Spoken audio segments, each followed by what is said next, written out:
going on, everybody? How y'all doing? Welcome back to the channel. It's your boy Jay Larone. Um, Guys, go ahead and hit the like button. Hit the like button. Go ahead and share and comment.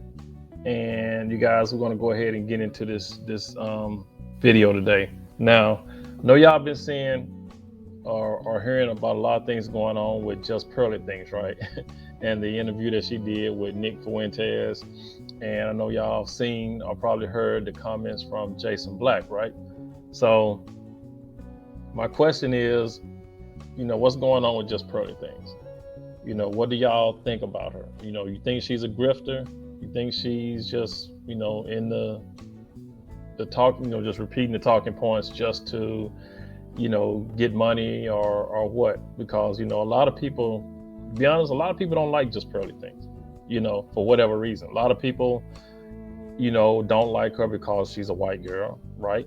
I think that's the main reason for a lot of it is that, Just Pearly Things is white. And a lot of people just don't like her being, in the space, with her talking points because she's a white girl. A lot of people come to her defense because she put in the work, right? Her channel has grown. She's over 1 million subs, and she has more than one channel, right? So she's put in the work. True that. From a business standpoint, Just Pearly Things has put in the work. Also, she does employ. She states it all the time. She employs a lot of black people, right? She has a lot of black people on her team.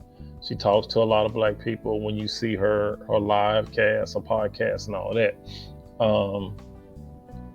She does have a lot of talking points that you see in the black manosphere. But to be honest, these talking points are the same in the so-called white manosphere as well, right? There's basically two manospheres. You have the white side and you have the black side, right? So the white side, they talk about the same. They have the same issues we have. The hypergamy. You have the divorce rate. Is basically when white folks same way. They get married, get a divorce, and the women walk away with pretty much everything. So it's the same all the way around. On the black side and the white side, they have the same issues. If you go listen to some of the white folks talking, they talk about the same thing. You hear, like, if you watch Fresh and Fit, right? They have these women on the panel, and these women, man, if you look at it, how many black women do you ever see on the panel when Fresh and Fit is talking to these girls, right? You might have one or two, but you have a majority of white girls. Some might be Hispanic, some might be, I think I've seen a couple of Russians or something like that, on there, maybe a couple of Asians here and there, but mainly they're white, black, and Hispanic, right? But for the most part, you don't really see. I see more white girls on their show than black and Hispanic. I think Hispanic is next, then black. On Fresh and Fit. So, I mean, like I said, it happens. It's all over the place. Basically, you have these women with these feminist mindset. They're white, black, Hispanic. Asian. It's just a mixed variety. So you have in these spaces, white folks having the same problems as black folks are having as far as when it comes to dating, with the hypergamy and all that, and women thinking that they can do what they want to do. Men ain't got no say so, pretty much the same, except the black community, we took it a little bit farther into black women saying, I don't need a man, you know what I mean? Because white women, the white feminists, they can still talk that feminist rhetoric, but they still go stick by their man. When push comes to shove, when the shit hits the fan, they right there by their man, to be honest with you. That's in the white community. But in the black community, when the shit hit the fan, the black women are gone. They still gonna do their thing. They not gonna be there to support their man, not it is what it is, But in the white community, shit hit the fan, white women go back their man up 100%. That's the only difference. but they still have the same problems, same issues, pretty much. You know what I'm saying? You still have in the white community, they still talking about, you know, like I said, with the hypergamy and all that, and women thinking that they can just do what they want to do, no consequences for their body count. They deserve this type of man, but they don't qualify for that type of man. You see what I mean? It's pretty much the same thing. So you have that, right? So with Just Pearly Things, she found a niche. Like I said, she talked to Kevin Samuels, got some tips from him. She's collabed with other people in this space, with Anton Daniels. I think she's talked to Mamiya Obsidian Ali and some other people, right? Along with, I think she's Rollo Tomasi. I think she might have talked to him, or I know she listened to him, Jordan Peterson, and she's also talked to Hafiz, right? So because she has, dealt with a lot of black people, and she has a black cast and black people working for her, automatically she's been thrown into this, black manosphere, and I think a lot of people don't like her because of the fact that she came from a well-to-do background. She said it plenty of times. Her parents had money, or her dad had money, or her dad has money. So his money kind of backed her startup. She had a leg up because she had the money. Plus, she did do the work, of course, to find out what to do and how to do it and how to promote her channel and how to, from the business end of it. She learned that from, Kevin Samuels and other people, right? Okay, so like I said, a lot of people for certain reasons are not, pleased with Pearly Things being on the black side. But who put her there? Who put her in the black space? You know what I mean? I don't think maybe she intended it to be that way by hiring a lot of black people. But from what I understand, a lot of black women brought her here because they were talking about her so much, right? They didn't like the fact that I think she appeared on, Lil Peep, Let's Talk or something, and had it out with B. Taylor and Kayla. And a lot of it just sprawled on from there, I think. So it's just, I don't know, man. It's like somehow, some way, she ended up on the black side of the manosphere, and a lot of people don't like her because she's white. But her talking points are that of anybody, right?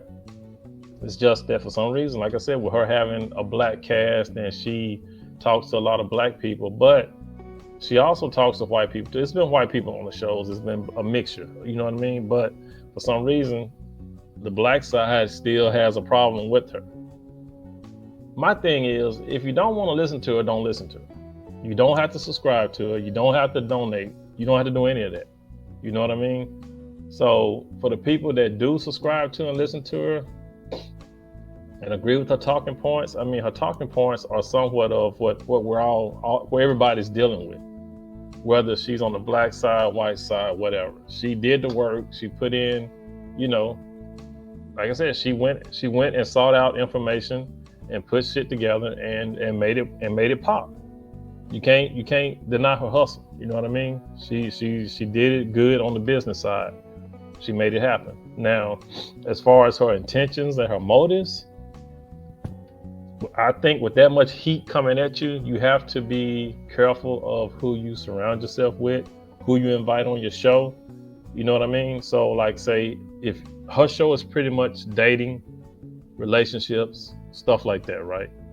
So with that being said, why would you invite a guy on your show that's a known racist? Pretty much, you know what I mean? That the guy Nick Fuentes, he's on that. He's pretty much a racist or white supremacist or whatever you want to call him. But if that's not your talking view, if that's not your talking points, if you don't really deal with that side, you just deal with dating. Why would you have this guy on your show to interview him? Even though, like, it's your show, you can have who you want on there, right? But most people align themselves with people that, share their talking points, especially when they come on the show. Now, if it was a debate, that'd be a different story. But this wasn't, set up as, a type of debate, right?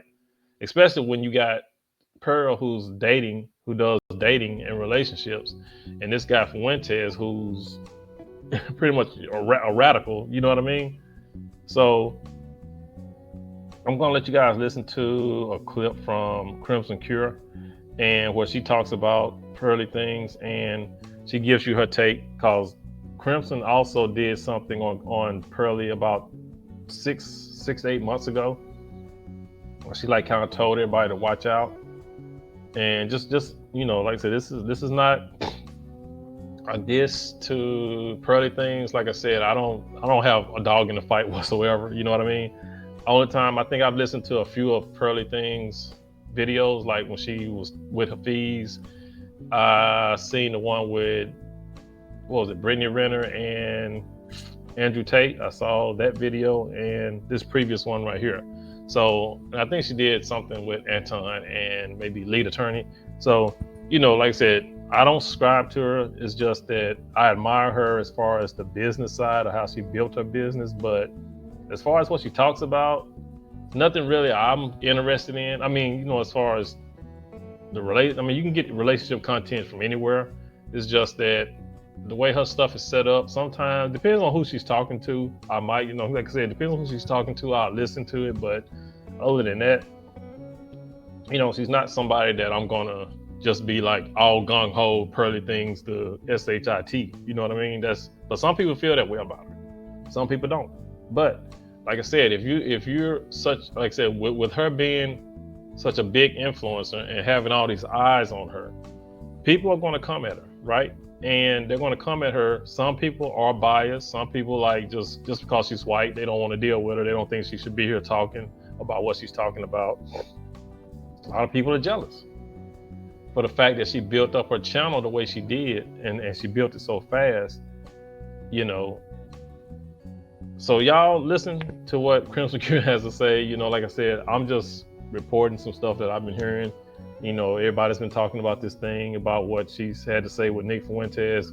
And yeah, like I said, when you're that as big as she is, you do got to watch who you surround yourself with, right? As far as, like I said, and then to be a dating show, or you talk about relationships, and then you have a guy like this on your show. I mean, yeah, sometimes you just got to be careful, right? So just listen to what Crimson had to say about it, and then we'll get back into it, okay?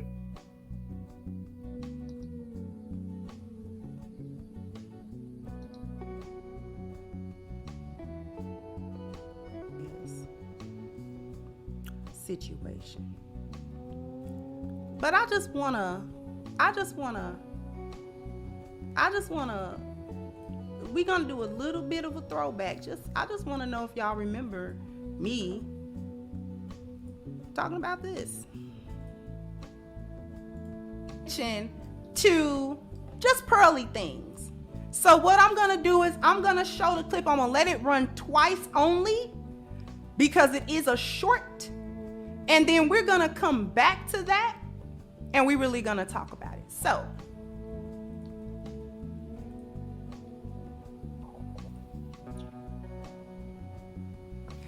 now, as we watch, I want everybody to just not only listen to what's being said, but look at body language also. And shout out to Just Pearly Things. Here we go. Didn't he own slaves? What? Did he own slaves? George Washington. Yeah, he did. Yeah, no real man to me. I'm just saying. No, it's actually interesting. He had a different, he inherited his slaves, and it wasn't as simple as he could have just let them go, because the debt that's incurred on them, you can't just release them. And so his slaves actually, he had a really good relationship with them, and they considered him like a dad. Oddly enough, like a lot of all of his inheritance went to his slaves. I mean, I hear that, but I just can't take a man seriously if you're owning other people. Yeah. Do you know what I mean? That's just for me. Yeah. No, I mean, it's just, I think a lot of times we'll judge on the times. Yeah. And it's he inherited them. It wasn't as simple, because a lot of times they'll take down the statues and whatever, but he couldn't just let them go because they would be homeless at the time. Yeah, a lot of things had to it wasn't, go ahead. Didn't he own? Now, y'all remember that?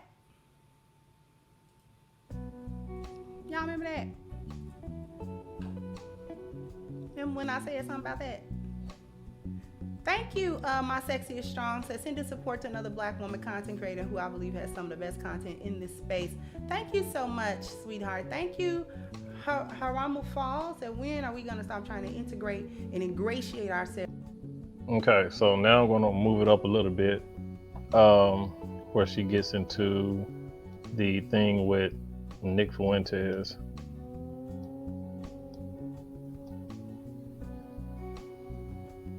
But yeah, it's just, you know, like I said, man, when you're a content creator, you know, who you deal with or who you communicate with and all that has something to say about you, especially if it seems like you're agreeing with them, then that's a problem as well. Cause in a lot of the stuff that they were talking about, it seemed like she was kind of in agreement with what Nick Fuentes was saying. This is part of the interview that where Pearly was talking to Nick Fuentes. Sorry it took me so long to find it.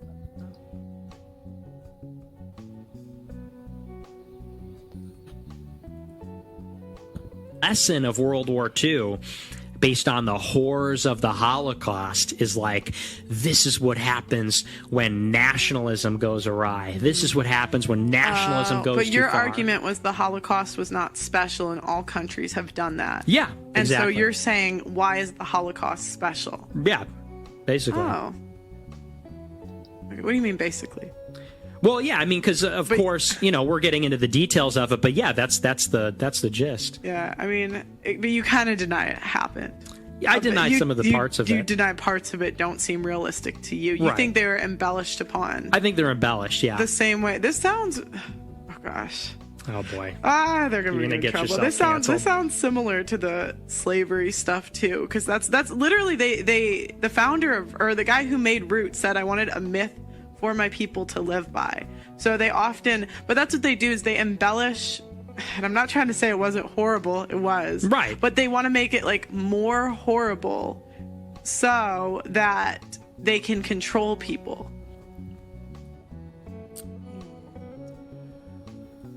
And let me come back.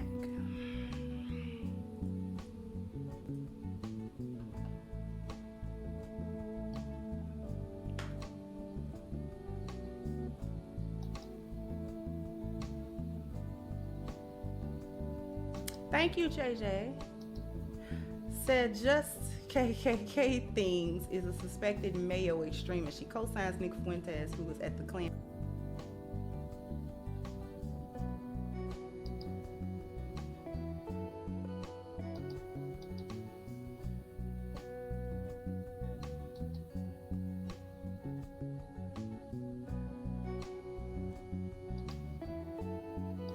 Okay, what happened?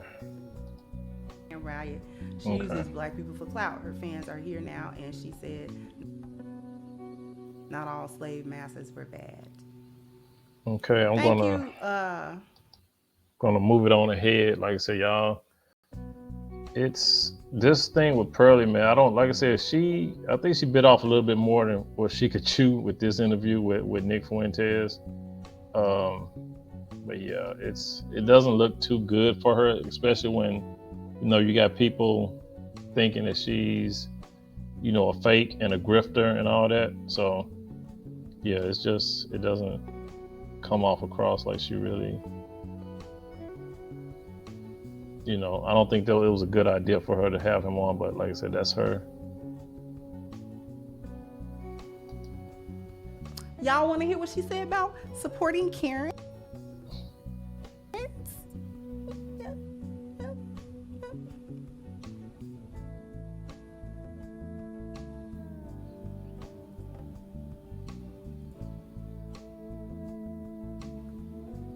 Where is that?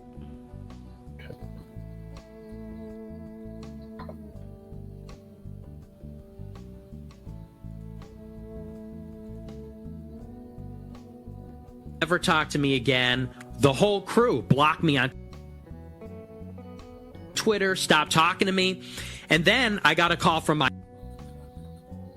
boss at RSBN a week later, this guy, Joe Seals.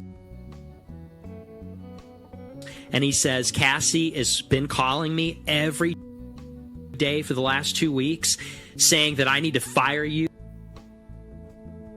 because you're racist and you're an anti-Semite. So not only does she cut off the friendship and blacklist me, but then she starts calling my boss. She Karen'd you, huh? Yeah, it's for real. Yeah. Was she white? Yeah. Yeah, we are the best Karens. Yeah, we really are. We do Karen it better than anyone else. That's true. Yeah, that's not sure that's like something to be proud Wait of. for It it. kind of is though. Actually, I'm actually in a way kind of like pro Karen. Karens are needed. I'm not saying Yeah. like sometimes we're in the wrong, but I honestly think like Karens are the ones that do the shit that no one else wants to do. Now, you might have been on the negative end of the Karen stick, right? That's how but I they am. all probably wanted you fired or wanted you blacklisted, right? Karen's just the one that did it. Yeah, that's Karen- right. So, from my point of view, if the guy next door is having this loud party and I'm the one that goes and complains, everyone wanted it to stop. That's right. I'm pro Karen. I am too. So all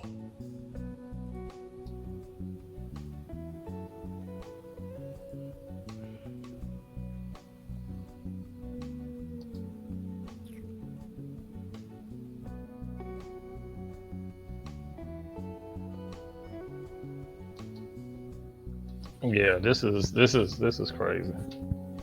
I'm trying to find the one where she was talking about. Hold on. Yeah, trying to find the one where she was talking about like the